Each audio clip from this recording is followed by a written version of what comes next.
Hey guys, it's Sam with Celebrity Workout Routines. Welcome to the video. Pleasure to have you guys aboard today. In today's video, we'll be discussing Elsa Pataky's diet plan. But before we get into that, just want to give you guys a quick note. If you do enjoy the video, really appreciate it if you guys could give the video a like or subscribe to my channel. It gives me some feedback on what type of videos to make in the future.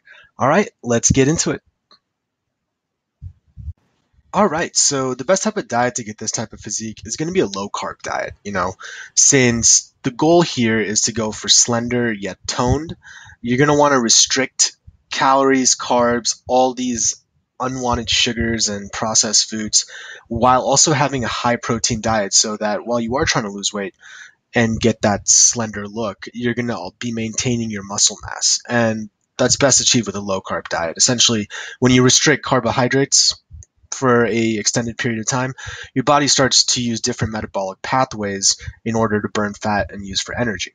So, low carb diets are hard. So I'd say the best way to start is by doing a cyclical diet, cyclical carb diet. So essentially what this is going to do is you're going to have 5 days of low carbs with 2 days of high carbs. All right. So by low carbs, that can range for everyone from anywhere from 20 to 100, just kind of what listen to your body, whatever feels comfortable.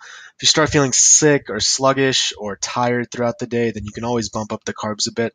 There's no reason to go too crazy with it. We are thinking about the long term with this, so we need to make sure that whatever carbs you do eat or whatever level of carbs you do eat throughout the day, it is sustainable. You want to be able to do this for a long period of time. All right.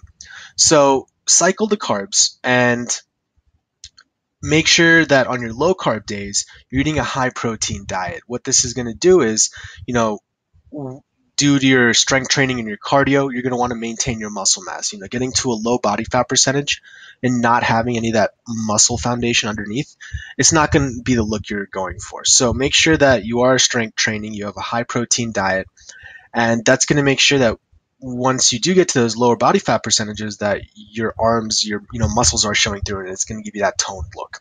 So the three main takeaways for the diet here are keep calories below maintenance, and that's going to essentially, have 500 calories below maintenance is going to be the goal. That's about 1 pound of weight loss per week, and that's a very sustainable and healthy goal. We'll get into this a little bit later, but you don't want to starve yourself or go on crash diets. Essentially what happens with crash dieting is you might see weight loss for 2 weeks, but then as soon as you stop that crash diet, you're going to rebound really hard. It's going to come back and you're going to gain all that weight back, and it's not going to be sustainable. And you got to think about the long term, the 6, 7, 8 months from now. That's when you want to be continue to see improvements at that time frame. So think about the long term, just keep it consistent, and make sure that you are losing an appropriate amount of weight each week. So diet takeaway number 2, cut out the sugars. No processed foods, no sugary drinks, none of that. Even fruit, having an excess of fruit or orange juice, all that is sugar. Don't ingest too much of that. Like, obviously, if you want to have a glass of orange juice in the morning, not going to kill you, and it's not going to slow your progress down as long as you're doing everything else well. So, obviously be smart about it, but make sure that you aren't, getting a bulk of your calories from simple sugars, and like no Cokes, drink water when possible, no candy, no junk food, nothing like that. Right?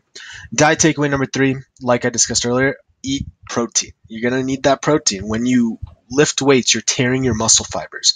So by giving your body a surplus of protein, you're going to be not feeling as sore. Your muscles are going to be repairing quicker. So you'll be able to get back in the gym and you won't feel sluggish and tired. And usually all those things lead to lower motivation, which leads to people falling off the wagon and not continuing with their workout and diet. So that's about it. Again, like before, when I said it's about the long term, it truly, truly is. You just want to stay consistent, you want to stay focused, and you want to think about the long term plan. This got to be a lifestyle change. It's not a fad diet. It's not about 3 weeks from now for some party that you're going to.